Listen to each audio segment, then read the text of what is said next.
So, fair point. I take all your arguments, but for me, Okay, one more last point. That it is necessary for me to come and give an optimistic view when I appear on TV. It is almost necessary why is that? because I don't want people to make the mistake of panicking because there was a Middle East conflict and oil went to $100 and because there was a tariff and there was a little bit of pain on India's trade. These are transient things. They don't last forever. They go away. The underlying story, in my view, and again, as I said, I don't know how the future will look like. In my view, is solid. It's rock solid. And I don't want people, especially retail investors who are the audience of television, my institutional clients are not watching TV, to panic because oil went up $20. It's not necessary. It's okay. You are doing the right thing. Just stay there. But it's not about panicking. It's also about the opportunity cost, right? India has not given any returns in 2 years while most global markets have given that is okay. It happens. Amazing returns. It's not the first time that has happened. It has happened many times in my 35 years of professional careers that we've gone through 2-3 years. This is nothing compared to what we went through in the late 90s. After the tech bubble went bust in 2000, for 3 years, the market went nowhere. It just went down. In 2003 March, the index was at 2600 or something, trading at 8 times earnings. I was writing the preface of my conference booklet. We were doing our conference, and I still remember that 50% of India's $90 billion of market cap is coming to my summit.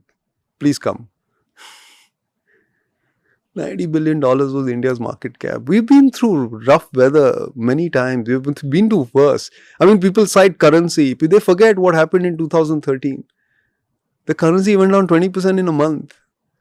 It was worse than this. So I think, we've been through rough times all the while. Equity investing is not a linear, smooth, 45-degree angle. It goes through its ups and downs. And again, from a retail investor's perspective, it's a portfolio allocation. You take advice or you form your own view, but you put a certain part of your portfolio, hopefully not 100% like me, into equities. Okay. Same. Okay. And then now you don't want to keep evaluating that. Because you have a fixed income portfolio, you have some precious metals, you have property, you have lots of other things. Multiple assets. That equity portfolio should not be looked at with a 1-year view. There's no opportunity cost attached to some portfolio call that I've made. Because in time, it will deliver. And Sonia, you've been in this market long enough to know how stocks behave. They can go up 20% in a single day and cover up for 2 years of underperformance in a week.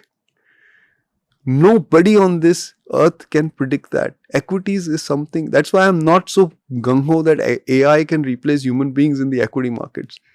Because you cannot predict equities. They are so unpredictable, like the weather. Okay. In the short run. Sorry. In the short run. Predicting equity markets for the next week or 1 month or next 1 year is harakiri. It's hard. Fair enough. I think you should stop giving targets also. Honestly, in my opinion, you should tell your institutional clients that, hey, listen, no one can predict the markets. I'm getting too much backlash for my targets. So I'm putting an end to it. Maybe I'll arrive there. I'll take your advice and we'll see where we get there. Okay, fair. But you asked me to remind you about the questions that keep you up at night. What are the concerns? Nothing keeps me up at night. Nothing keeps me up. You said there are questions that, No, there is a debate. So here's the debate.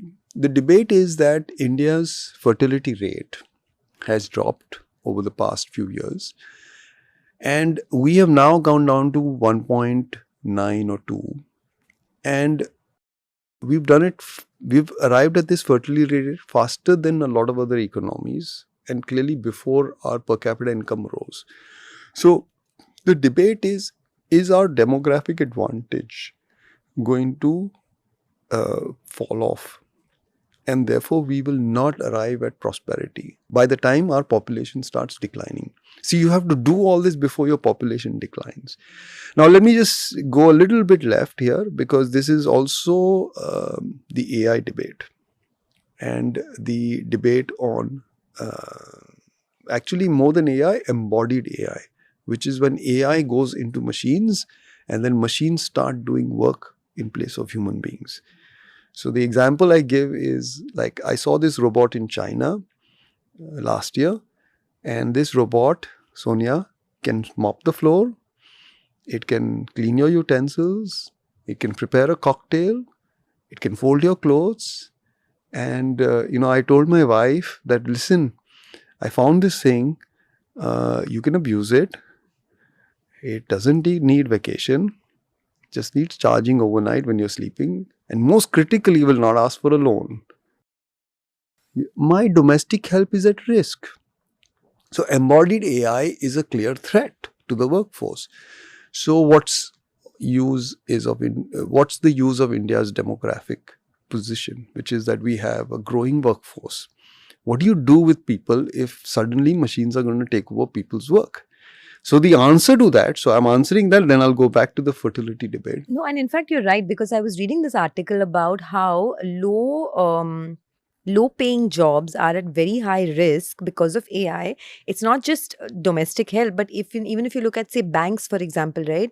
I was reading that HDFC Bank has hired the lowest amount of people in the last 9 years. So, and this is a low clerical staff that can be immediately replaced because of AI and technology, and they're very open about it. So what happens to all of those jobs that go So missing? one thing I'll say, Sonia, is macro is not a summation of anecdotes. A lot of people think that if a particular company has not hired, or a particular group of companies or sector is not hired, the macro is bad. That's not how macro works, because jobs keep changing all the time. And the most important historical episode that we should stick in our head is the horse carriage movement of the 1890s. Commute in New York City was horse carriages, and Henry Ford commercialized the car, and taxis started sprouting, and a lot of horse carriage riders basically looked the other way, saying that this ain't working, it's too expensive, etc. And a generation of them died in extreme poverty. But America created more jobs than it ever had, and the auto industry created prosperity which America had never seen before, and in fact led to the bull market of the 1920s. So just because a group of horse carriage riders are going to become jobless, that doesn't mean the macro is bad. Fair. Right? So if you had to draw an analogy of the horse carriage movement to what's happening with AI today, what would your So let me come analysis to that. So there is a concern, but remember one thing, and this is what I think is something which everybody has to think about, that if AI is going to replace all labor on the planet, either directly or through embodied AI, then what will AI work for? Whom will it work for? For whom will the factories produce clothes, shoes, mobile phones? Because human beings are the only living organisms that consume anything other than food. Everybody else, the animals, plants, they only need food. They don't consume anything. They don't wear clothes, they don't drive cars, they don't use mobile phones. So basically, if you take this to the logical conclusion, the world will collapse. Economies will collapse, and we'll go back to the Stone Age. There is another peril of AI, which I really worry about, which is that all human progress has come from imagination, from thoughts. And if you stop thinking and stop imagining, because AI is going to do everything for you, global progress will stall. So the question I have for all the AI stalwarts is the following, that answer these three questions for me. Can AI discover fire? It was a seminal moment in human progress when fire was discovered. Fellows were rubbing stones and suddenly a spark and fire. It changed humanity forever. Can AI invent a light bulb? Edison did that in the 1870s. It was a step change. There was no historical information that would have created the light bulb. It just descended in Edison's head. And third, even more critically, can AI discover the second law of thermodynamics? Which I don't know if you know, but it's in simple terms, entropy always increases. And the answer to this, and I've asked this question to scientists who don't have vested interest in this whole AI game, and they say 1 and 3 not possible, 2 maybe. And I challenge that. I don't think even 2, because the electric bulb was a discrete event. AI is very good at taking historical information and presenting it to you, in nice conversational English. I don't think it is, right now at least, capable of doing something new. It is not capable of doing what Einstein did, sitting in his office as a clerk, the theory of reflexivity descends, and that completely changes the insights that physics has about the universe. So I think there are limitations here. Maybe this thing changes, but there are some use. So I'm not denying the uses of AI. There are use cases, but I don't think it is a thing that is going to destroy all employment. It will create new jobs. Some jobs will become archaic. If you are young, in your 20s, looking to build a career, just be wary of this. Like, I come from a pre-internet era, pre-email era. Correct. In 1996, we were told that email has come. And my first email exposure was mainframe email, not like what we have. And in mainframe, there was no cursor. There was a backspace. So if you made a mistake at the beginning of the sentence, you had to delete the whole thing and start all over again, because there was no cursor. But the first job that went away was the guy who operated the fax machine, because our reports used to get faxed. Now they could get emailed. So the fax guy's job went. But has email created more jobs than we had before? Of course it has. The internet was going to destroy the retail sector. 25 years later, do we have more people in the retail sector or not? Or rather, I should say, do we have more people in the business of delivering goods and services to customers or not? Of course we do. We got a new industry in logistics. Dozens of companies sprouted up. Quick commerce also. Yeah, so many new things happen. So it's very hard for us to anticipate, but AI will create new jobs at unprecedented pace. So I don't worry about it. But let me just finish that conversation about the doubt that is there in my mind, on which I will still come out positive on it. But the thing is that if India's fertility rate has declined, is it possible that we may not continue with our demographic advantage long enough before we become prosperous? And that is certainly a possibility. But there is a very charming upside from a declining fertility rate, which people are missing out on.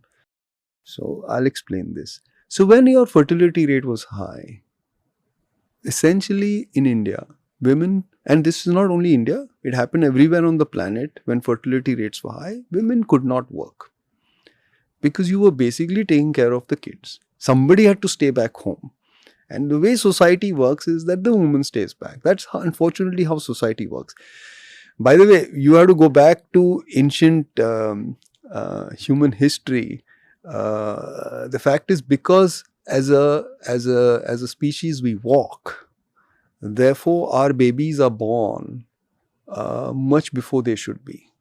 And hence they need tender, loving care much longer than other animals. And a tiger can let its cub out in the open at the 4th month. Correct. We have to take care of our kids till the age of 10, 12, because they're just not capable since they are born premature, because that is the nature of what happens to a woman's hip, because we human stand evolution. up. Yeah, of course. And that is why we need a home. That's why we need a home. And this is, the whole thing about renting doesn't work in the long run. You need a home because you need to grow your family. But anyway, the upside is, now that the fertility rate is lower, the woman can come out to work. And if you look at the history of modern world progress, the inflection points were when labor force participation amongst females rose. The seeds have been sown, and the ground is ripe for this to happen, because our fertility rate now is at a level at which female workforce participation will go up, and therefore growth rate will go up. One.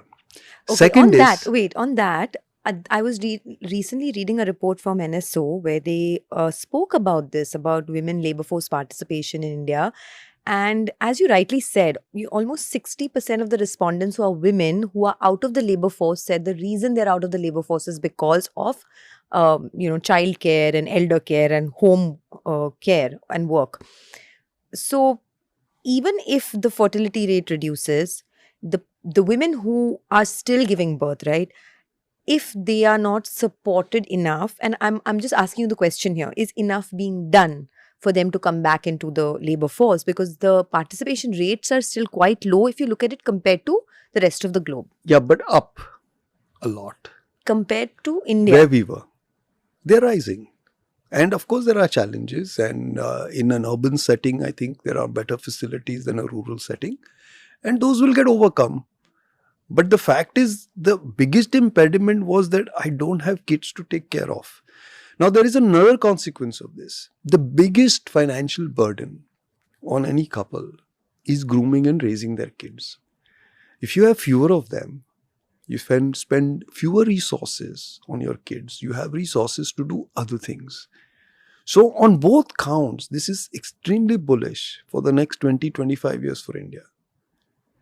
Now, there is a downside risk, longer term, that our demographics would have started deteriorating and we may not have become prosperous. And therefore, it is critical.